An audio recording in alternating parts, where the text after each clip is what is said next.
एक मौके पर मुजम्मिल जो पंचायती एक बात हुई कि सियासी जमातें उनसे एक दफ़ा पूछ लिया जाए, 4 बजे तक वक्त दिया, इसके बारे में आप क्या कहते हैं? एक मौका था और फिर हर तरफ से जवाब आया कि नहीं जी, सियासतदानों का काम नहीं है।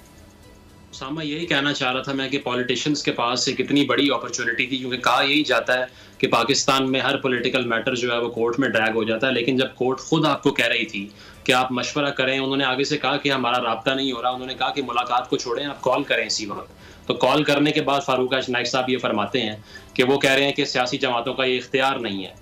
तो अब अगर सियासी जमातें सारी सूरत हाल में कंसेंसस नहीं करती, उनको एक अपॉर्चुनिटी बहुत बड़ी मिली थी और मुझे लगता है कि कोई ना कोई हल तलाश करने का एक मौका था, बड़ा कॉम्प्रिहेंसिव मौका था जिसको लूज किया है पॉलिटिकल पार्टीज ने।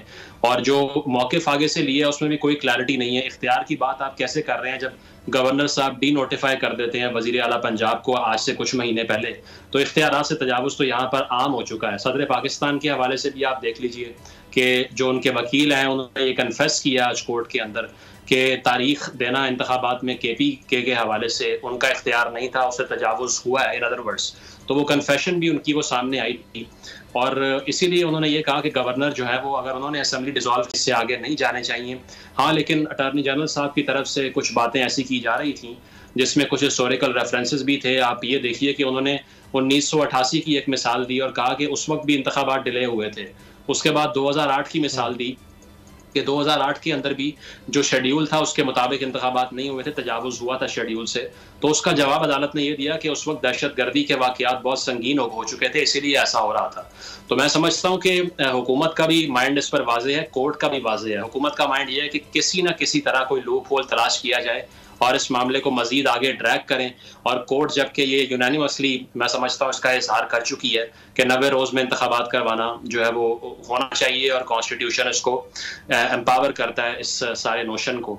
तो इस सारी सूरत यही है कि एक तो इस मामले को जल्द अज जल्द यहाँ पर ख़त्म होना चाहिए ताकि कोई स्टेबिलिटी की बात हो, कोई इश्यूज की बात हो सकती है। आप देखिए कि डॉलर महंगा हो गया है। मूडीज ने हमारी रेटिंग को 30 साल कम तरीन सतह पर डिक्लेयर किया है आज के रोज। लेकिन ये सारी खबर पर्दा है, इस पे बात ही नहीं हो रही, बात सिर्फ और सिर्फ इंतखाबात पर हो रही है। तो जितना जल्दी ये मामला सेटल होगा उतनी जल्दी पाकिस्तान जो है वो अपने रियल इश्यूज पे डिबेट करेगा, उस पर बात करेगा और उसको सॉल्व करेगा। फिलहाल जिस तरह कोर्ट ने भी ये कहा कि तमाम दूसरे केसेस जो है वो बैकड्रॉप पर गए हैं, जल्द अज जल्द इस मामले को हमने निपटाना है। तो अच्छी चीज़ है कि इसकी बुनियाद पर समाअत हो रही है और मेरा ये ख्याल है कि 90 रोज का जो प्रेसिडेंस है उसको सेट होना चाहिए। फवाद चौधरी जो बात की वो भी यही की कि अदलिया की तरफ से तारीख आना कोई अच्छा प्रेसिडेंस नहीं होगा, जिससे कोर्ट ने एग्री किया। तो मैं ये समझता हूँ कि कंफ्यूजन थी वो ये थी कि कोर्ट तारीख देगी, नहीं, कोर्ट तारीख नहीं देगी, बताएगी कि तारीख कौन दे सकता है। ये एक मामला बिल्कुल सही, लेकिन अदालत पाबंद तो फिर करेगी। अच्छा, जो बात आप सिद्दीक जान करना चाह रहे थे